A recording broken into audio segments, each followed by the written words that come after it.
So guys, jadi di video kali ini aku pengen ngebahas tentang perbedaan antara to-do list dengan time blocking. Jadi di video aku sebelum-sebelumnya aku banyak banget ngebahas tentang gimana cara kalian bikin to-do list yang bisa sukses seharian, dan juga aku pernah menerapkan time blocking dalam satu hari dan itu juga berhasil. Nah, di video kali ini aku bakalan ngebahas buat kamu yang masih bingung gimana cara ngebedain maunya itu pakai to-do list atau time blocking, bagusnya tuh mana dan enaknya tuh yang mana gitu ya. So kita langsung lanjut aja, tapi sebelum itu jangan lupa menekan tombol subscribe, like, dan komen untuk aku bikin konten apa di konten selanjutnya. Yuk kita langsung lanjut aja. So, di video yang pertama kita akan membahas tentang aspek perbedaan antara to-do list dengan time blocking. Yang pertama, kalau di to-do list kalian akan fokus ke apa yang kalian kerjakan. Jadi lebih berfokus ke urutan apa aja yang kalian mau kerjakan. Tapi kalau di time blocking kalian akan berfokus kapan dan seberapa lama kalian akan mengerjakannya ya. Jadi durasi, kapan, dan waktu di time blocking itu sangat penting ya guys ya. Yang kedua, perbedaan dari segi aspeknya adalah kalau to do list format daftar tugas harian. Jadi kalian tinggal ngelis aja apa yang mau kalian kerjakan ya. Jadi kayak list tugas harian seperti itu. Tapi kalau time blocking kalian harus menjadwalkan jadwalnya dengan timing ya. Jadi mau jam berapa, misalnya kalian dalam sehari ada tugas, misalnya kalian mau ngerjakan 3 to do list, misalnya baca buku, olahraga, dan juga misalnya mau main ke rumah teman. Nah, di baca buku atau di olahraga itu kalian harus menjadwalkan dengan timing ya. Kalian kasih waktu, misalnya olahraga jam 5 sampai jam 6 pagi, atau terus ke rumah teman jam 4 sampai jam 7, jam 4 sore sampai jam 5 sore misalnya. Terus baca buku malam jam 8 sampai jam 9. Jadi kalian punya timingnya, punya waktunya ya, dan kalian di time blocking ini harus benar-benar fokus disiplin tentang waktu dan durasi ya guys ya. Kemudian kita lanjut di yang ketiga adalah kalau di to-do list gayanya fleksibel dan kalian bisa ngerjain itu tuh atas ke bawah, paham nggak? Jadi kalian bisa banget misalnya nih kalian ngurutin apa aja yang harus kalian kerjakan, itu tuh bebas. Yang penting semua to-do list ini tercapai dalam satu hari gitu loh. Mau atas ke bawah, bawah ke atas, kalian tinggal melakukan mana yang menurut kalian tuh paling bisa dilakukan terlebih dahulu. Nah, kalau di time blocking itu lebih terstruktur ya, tiap jam itu ada aktivitasnya, jadi nggak bisa kosong ya guys ya. Kalau misalnya nih kalian pakai time blocking ya, bangun pagi di jam 5 kalian misal sampai jam 6 itu zikir, sholat, dan lain sebagainya. Jam 7 ke jam 8 kalian olahraga, sarapan, dan mandi misalnya. Jam 9 kalian kerja sampai jam 4 sore kayak gitu. Jadi bener-bener kayak terstruktur, hari-hari tuh bener-bener kayak waktu kalian bangun itu udah ada jadwal apa aja yang harus kalian lakukan per setiap jamnya, bahkan untuk jam istirahat pun kalian punya, seperti itu ya. Kemudian yang terakhir adalah cocok untuk, kalau di to-do list ini cocok untuk orang yang butuh daftar checklist ya, butuh daftar checklist. Aku adalah salah satu orang yang dulunya suka banget pakai to-do list karena aku suka banget setelah selesai apapun aku checklist karena aku suka. Dan itu tuh entah itu dari bawah selesainya atau dari atas selesainya, terserah, pokoknya hari itu selesai dan checklist semuanya.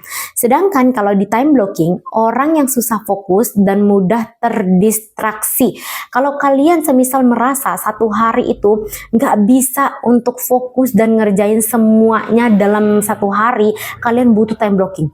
Kalian butuh time blocking ya, kalian harus tahu ini jam berapa kalian bangun, jam apa berapa kalian harus kerjain ini, jam ini berapa lama kalian harus kayak gini, dan lain sebagainya ya. Buat teman-teman yang kesusahan untuk fokus dan gak bisa ngerjain banyak hal di dalam satu hari, kalian butuh time blocking. Jadi gak cukup dengan to-do list, karena to-do list aja kalian akan lewat dan besoknya ngulang lagi kayak gitu ya.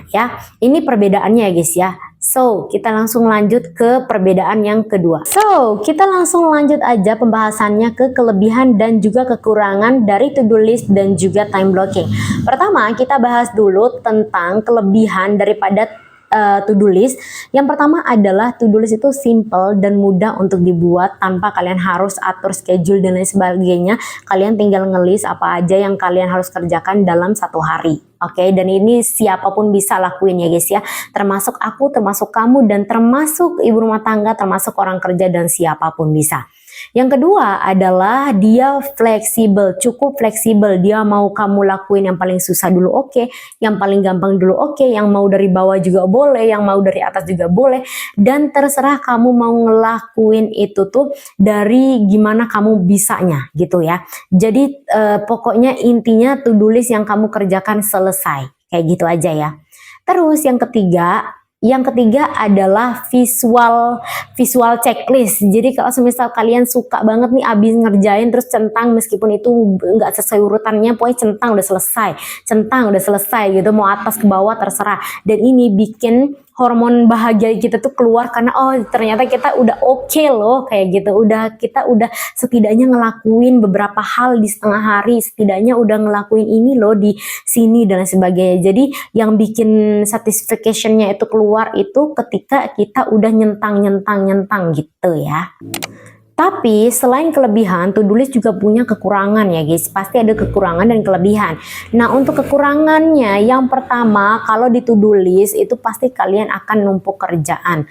Jadi kalian akan lebih kayak ngelisnya tuh kayak banyak gitu, ngerasa diri bisa ngelakuin semua hal dalam satu hari, dan itu pekerjaan yang numpuk-numpuk itu padahal kalian sebenarnya nggak sanggup untuk melakukan itu gitu loh.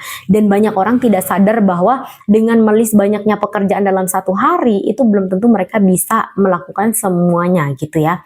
Terus kelemahan yang kedua adalah kalian akan multitasking berlebihan. Jadi bisa jadi nih ya, bisa jadi kalian sambil sambil makan, sambil baca, sambil ini gitu ya, untuk menyelesaikan to-do list itu, karena mengejar checklist itu gitu loh.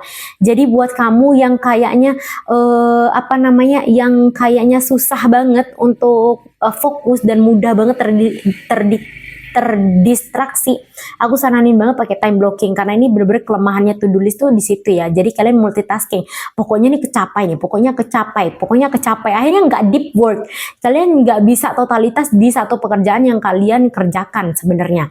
Terus untuk yang terakhir adalah tidak bisa mengatur waktu, tidak bisa mengatur waktu. Jadi takutnya itu kalian ternyata punya waktu luangnya adalah sebelum tidur, dan sebenarnya sebelum tidur itu udah harusnya closing ya guys ya, udah nggak bisa kerja lagi, sebenarnya udah waktunya tenang dan bertenang ria, bermeditasi untuk menjelang tidur. Tapi karena ada waktunya di akhir hari, makanya kalian terpaksa untuk mengejar checklist tadi di ujung waktu yang harusnya kalian istirahat, dan ini nggak efektif banget sebenarnya.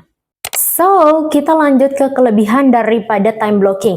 Udah jelas kelebihan pertama, dia terstruktur sesuai waktu. Jadi no multitasking. Kalau semisal kalian dari awal udahlah pokoknya jam 5 ke jam 6 kamu olahraga, jadi no sosial media, kalian no gosip-gosip, terus kalian enggak ada waktu celah untuk multitaskingin semua, karena fokus di 1 jam itu kalian hanya boleh olahraga, atau di 1 jam itu kalian hanya boleh baca buku.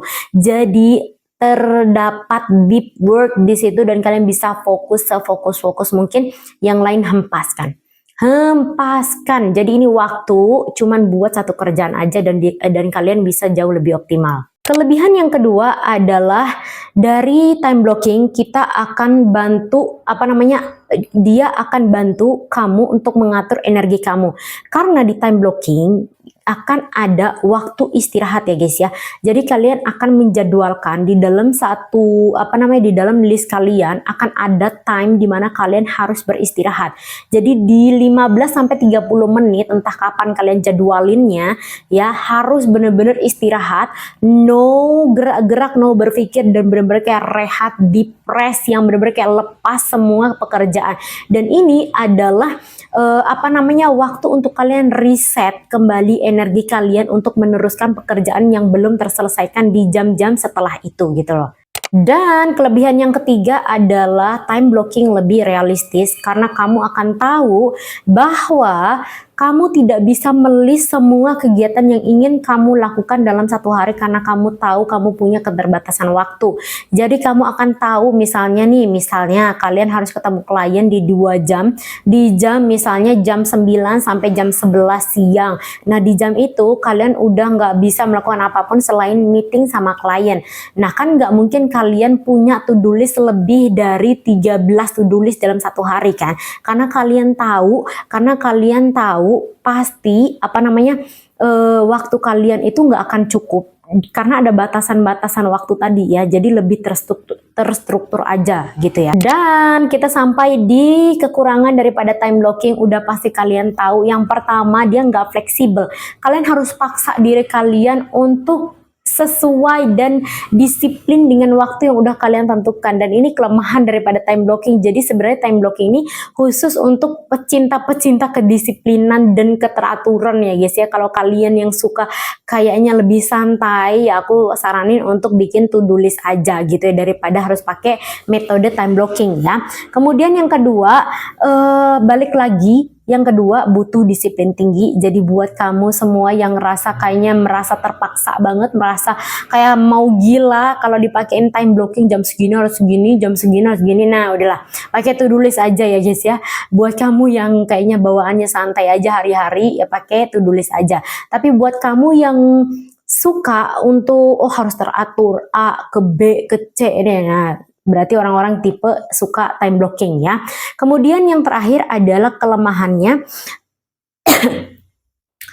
Kalian akan butuh waktu untuk menyusun semua jadwal yang kalian punya. Kalian akan lihat seberapa lama, mana yang harus pagian, mana yang harus siangan, mana yang harus malam, dan berapa lama. Dan ini butuh waktu untuk kalian duduk, melihat, memperkirakan, dan menganalisis kegiatan harian kalian. Dan kalian butuh waktu. Dan waktu ini kalian udah schedule gitu loh. So, buat kamu yang masih bertanya-tanya, Kak, bagusnya tuh pakai yang to-do list apa? Time blocking, balik lagi. Aku balikin lagi ke kalian semua. Kalian lebih suka kehidupan yang santai atau terstruktur setiap harinya. Kan kadang-kadang tuh orang tuh beda-beda ya guys ya. Ada yang hari-hari ya udahlah, nanti juga bisa dikerjain, nanti siang juga kelar, nanti ini juga bisa, kan habis ini kan juga bisa. Jadi dia melihat peluang-peluang untuk to-do listnya bisa dikerjakan. Tapi buat kamu yang nggak bisa, kalau nggak di timing, malah bakalan nggak ngerjain apapun dalam satu hari, aku saranin banget untuk pakai time blocking. Karena dengan time blocking kamu bener-bener kayak fokus, oke, kerjain ini di jam ini, oke, aku harus istirahat di jam segini, ke jam segini nggak bisa ada yang ganggu, oke. Jadi itu tuh lebih tertata. Kalau kalian tanya aku pakai yang mana, jelas aku akan pilih yang time blocking. Aku memang orangnya dari pagi guys ya, dari pagi itu aku udah time blockingin diri aku. Dari jam 4:30 udah bangun, olahraga, terus duduk bentar ya, menghayati kehidupan ya, sambil sambil siap-siap gitu ya, terus jalan kaki dan lain sebagainya, terus pergi kerja. Dan habis pergi kerja aku masih ngelanjut untuk ke YouTube, terus edit video klien dan lain sebagainya. Dan itu nggak bisa kalau nggak di time blocking ya guys ya, karena bisa remek ya, bisa amburadul semuanya ya. Jadi balik lagi kalian sukanya yang mana. So thank you banget udah nontonin video aku. Don't forget to subscribe, like, dan komen. Bye bye.